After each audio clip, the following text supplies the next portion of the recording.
3 क्या होगा? अभी मैं बाय क्वाड्रेटिक में पूछूंगा वहां आपको पता चलेगा। अब जरा ध्यान से देखो जो इंपॉर्टेंट है, पहला साइन ले लो प्लस, पहला साइन क्या लो? प्लस, फिर क्या? माइनस, फिर क्या? फिर क्या? तो यानी कि यहाँ माइनस है, तो ये क्या हो गया मेरे बच्चे? माइनस। और ये क्या हो गया? और ये क्या हो गया? ये क्या हुआ? ये क्या हुआ? ये क्या हुआ? समझ में आया? अगर समझ में आया तो जरा यहाँ ध्यान से देखिए, दिखता है ना सबको? तो मैं आपसे कह रहा हूँ सर मेरे पास है ax4 bx3 cx2 dx plus e। Zeros कितने हैं यहाँ पे? Alpha, beta, gamma, delta. इसकी जरूरत नहीं है, एक्स्ट्रा है, कभी कभी क्वेश्चन पूछ लेता है, बट 4 हमारे पास जीरो है। तो मैंने आपसे कहा कि सर सम ऑफ 1 लेना है, alpha plus beta plus gamma plus delta क्या होगा? सम ऑफ 1 क्या होगा? सम ऑफ 1 क्या होगा? और कहां से आएगा? माइनस। आ गया बस। हम मुझे 2 लेने हैं, तो अल्फा को किसके साथ लूं? बीटा के साथ। अल्फा को किसके साथ लूं? गामा के साथ।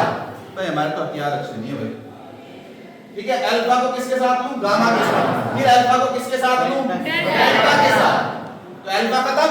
अब जरा बताओ बीटा को ले लो, बीटा को किसके साथ लूं? गामा के साथ। सर माफ कर, के साथ ले लूं? डेल्टा के साथ। भाई बात समझ में आई? बीटा की भी कहानी खत्म। अब कौन बचा सर? गामा। तो गामा किसके साथ? डेल्टा।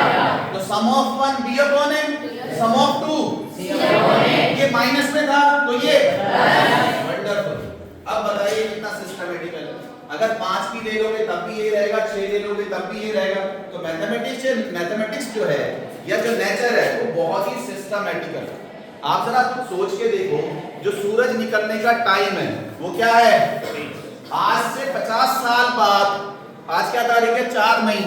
4 मई को 50 साल के बाद सूरज कब निकलेगा? फिक्स है या नहीं? yes, इतना सिस्टमैटिकल है नेचर। तो आपको भी इतना ही सिस्टमैटिकल और इतना ही डिसिप्लिन होना है। सर्दी आए, गर्मी आए, बरसात आए, बट वो फिक्स है। यस या नो? नेचर, प्रकृति को ऊपर वाले ने जिसने बनाया है भगवान ने इस तरह से फिक्स किया है। तो हर चीज उतनी, आपने केमिस्ट्री में पढ़े है ना, एटम्स, मॉलिक्यूल्स पढ़ रहे हो, पीरियोडिक टेबल पढ़ रहे हो, किस तरीके से उसने वहां पे रखे हुए हैं, प्लेस किए हैं। तो वो चीज। अब बताओ जरा, अगर मुझे 3 लेने पड़े, कोई बता सकता है 3? भाई अल्फा बीटा को किसके साथ ले लूं? अल्फा बीटा को किसके साथ ले लूं?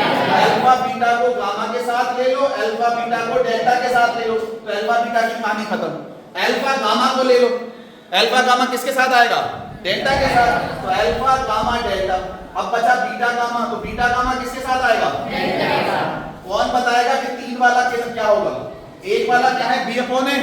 2 वाला क्या है? c upon a। 3 वाला क्या है? d upon a। Minus plus minus. तो मेरे बच्चे क्या आया? माइनस। तो चारों को अगर साथ लूंगा, अल्फा बीटा गामा डेल्टा क्या हो जाएगा?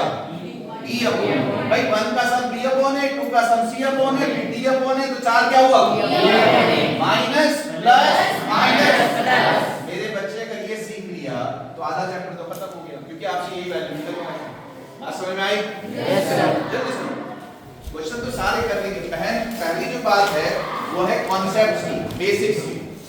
बस सर शुक्रिया, इतना ही बहुत है।